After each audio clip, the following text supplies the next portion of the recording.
সেখানের ভিতরে এক নম্বর হচ্ছে আমার নবী বলেন আয-যায়িদু ফি কিতাবিল্লাহ, যে 6 ধরনের ব্যক্তির উপরে আল্লাহর অভিশাপ, সমস্ত নবীদের অভিশাপ, সমস্ত আল্লাহর ফেরেশতাদের অভিশাপ, আমি রাসূলের অভিশাপ, ওই 6 ধরনের ব্যক্তির ভিতরে এক নম্বর হচ্ছে আয-যায়িদু ফি কিতাবিল্লাহ, যে এই সমস্ত বান্দারা আল্লাহর কোরআনের মধ্যে বেশ কম করে। অর্থাৎ আল্লাহর কোরআনের অর্থ একটা, সে মানুষকে গোমরাহ করার জন্য, মানুষকে ধোঁকা দেওয়ার জন্য আর একটা অর্থ বলে।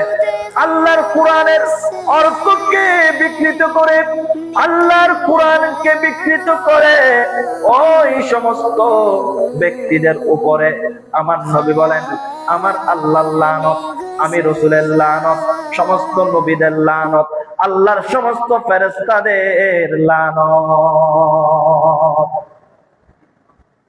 এক নম্বর হচ্ছে যারা আল্লাহর কোরআনকে কি করে, বিকৃত করে। সেখানের ভিতরে যারা কোরআনকে বিকৃত করে বর্তমানেও আছে। যেমন কিছুদিন আগে আপনারা একটা কথা শুনেছেন, আমার নবীকে রাকাল বলেছে, বলেন না কি বলেছে, রাকাল বলেছে কিনা।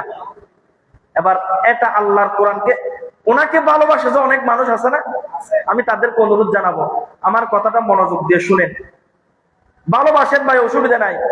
যার সাথে আমার নবীর সাথে আদাওয়াত, যার সাথে রাসূলের সাথে শত্রুতা, তার সাথে আমার কিসের ভালোবাসা? আমার ভালোবাসা হবে আমার নবীর ভালোবাসার ভিত্তিতে। আমি আমার মাকে ভালোবাসবো আমার নবীর ভালোবাসার ভিত্তিতে, আমি আমার বাবাকে ভালোবাসবো আমার নবীর ভালোবাসার ভিত্তিতে, আমি আমার পরিবারকে, ওয়াইফকে ভালোবাসবো আমার নবীর ভালোবাসার ভিত্তিতে, আমি আমার ছেলে সন্তানকে ভালোবাসবো আমার নবীর ভালোবাসার ভিত্তিতে। একটু জোরে বলুন না সুবহানাল্লাহ।